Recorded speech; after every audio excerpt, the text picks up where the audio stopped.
Hey friends, welcome to what I think. I have a co-host here. She has not been invited. She's not an official co-host, but she thinks she works for me. She doesn't.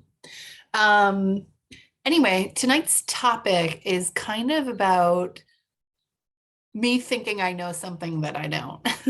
Shocking, I know. But anyway, so a couple years ago, I worked for a while as a hospice nurse, and I got to the point where I needed a break.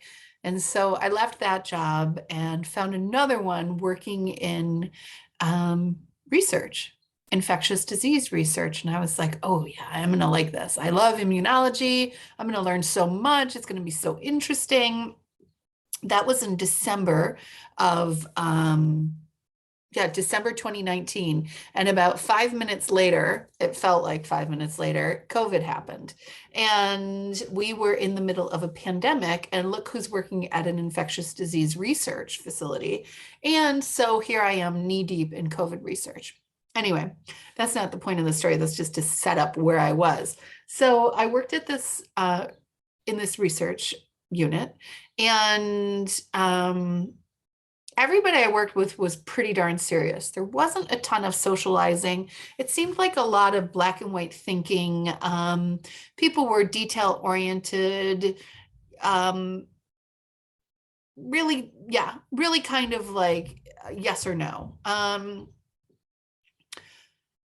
I didn't love it. I was a little more social and I wanted to talk and goof off. And I mean, I did my work, but I didn't want to. And so I formed all these judgments about everybody I worked with, that they were boring and nerdy and so on. Anyway, there was this long hallway that was like kind of dark and, it had a few lights in it. It had these gigantic freezers that were like cadaver size, and other things, other sciencey things like flasks and beakers and stuff like that. At the end of this hallway was a copier, and right across from the copier was this chalkboard, and people would kind of doodle on it. I never saw anybody in that hallway except once in a while, maybe somebody doing copies and or making copies. So I went to that chalkboard and I erased the doodles on it. And I wrote on the top things I want to do before I die.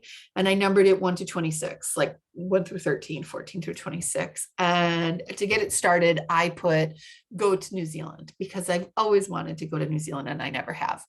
So that was number one for me.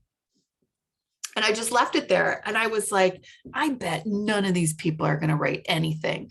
They're just not gonna like be whimsical or romantic or come up with ideas of things that they want to do before they die. They're all, head down and focused.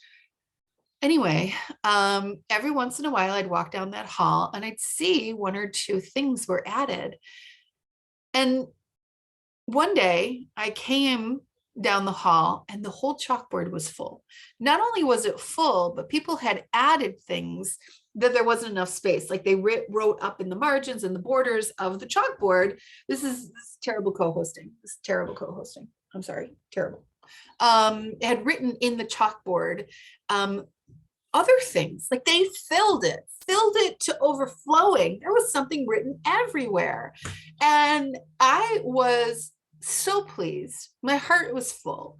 And the things I saw were so sweet, like see my son get married, get through this fellowship, find a way to love Rochester, which is where I live. Other deep things, like I've always wanted to play in a rock and roll band, stuff like that. And there were travel aspirations and fitness aspirations, but there were a smattering of kind of sweet, vulnerable ones too. And I thought, man, I really made some assumptions here. I decided that these people were a certain way because, let's be honest, I was stereotyping them as scientists working in research, as a bunch of boring nerds. And they weren't. That was my first clue. When they filled up that chalkboard, it's like they scurried out into this creepy little hallway and wrote their thing and scurried away, just like I did. Anyway, it's just a funny, cute story where I realized in a moment that I was judging. I was making creating ideas about people that weren't true, because you know what they say, still waters run deep. Anyway, thanks for checking in, and I'll see you next week.